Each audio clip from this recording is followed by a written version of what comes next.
नहीं, मैं आपकी बड़ाई सूरज भगवान के मुख से सुन चुका हूँ। एक बार हनुमान जी महाराज अपने गुरु सूर्य के पास गए और कहने लगे, गुरु जी हम आपके यहाँ ट्यूशन पढ़ना चाहते हैं, आप हमें पढ़ा दो, चेला बना लो।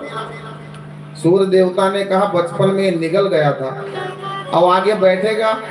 जब पहली बार मुझे देखा था तब तो ये निकल ही गया था, अगर रोज क्लास में आकर के बैठेगा तो कब इसका मूड बदल जाए, कब निकल जाए, कुछ पता नहीं। ऐसे विद्यार्थी को पढ़ाना ठीक नहीं है, इसलिए इससे बहाना कर लेते हैं। सूर्य भगवान ने कहा कि देखो ऐसा है, काहे को मुझे गुरु बनाओगे, क्योंकि मैं एक जगह टिकता नहीं हूँ, चलता रहूंगा, फिर कैसे आपको पढ़ा पाऊंगा। हनुमान जी ने कहा उसकी टेंशन नहीं, मैं चला करूंगा और मुझे पढ़ाया करना। गुरु जी ने कहा नहीं नहीं, पढ़ाने के लिए विद्यार्थी का मुख शिक्षक की तरफ होना चाहिए और शिक्षक का मुख विद्यार्थी की तरफ, लेकिन चलते हुए जब पढ़ोगे तो आपको चलना पड़ेगा। हनुमान जी ने कहा कोई बात नहीं, अगर भक्ति को ग्रहण करना है तो महाराज आप मेरे गुरु और मैं आपका चेला, आप सीधे चलोगे मैं उल्टा चलूंगा। सूरज समझ गए ये चेला नहीं है, पूरा गुरु है, ये गुरु ही है पूरे।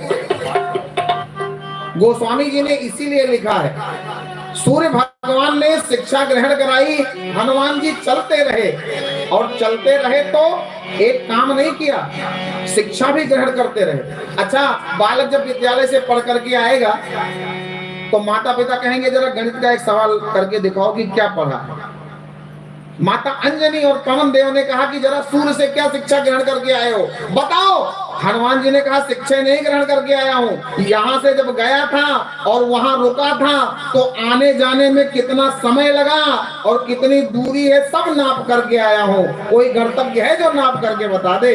गोस्वामी जी ने लिख दिया, युग सहस्त्र योजन पर युग सहस्त्र योजन पर युग सहस्त्र योजन पर युग सहस्त्र योजन पर लील होताई मधुर फल जानो, लील होताई मधुर फल मधुर फल।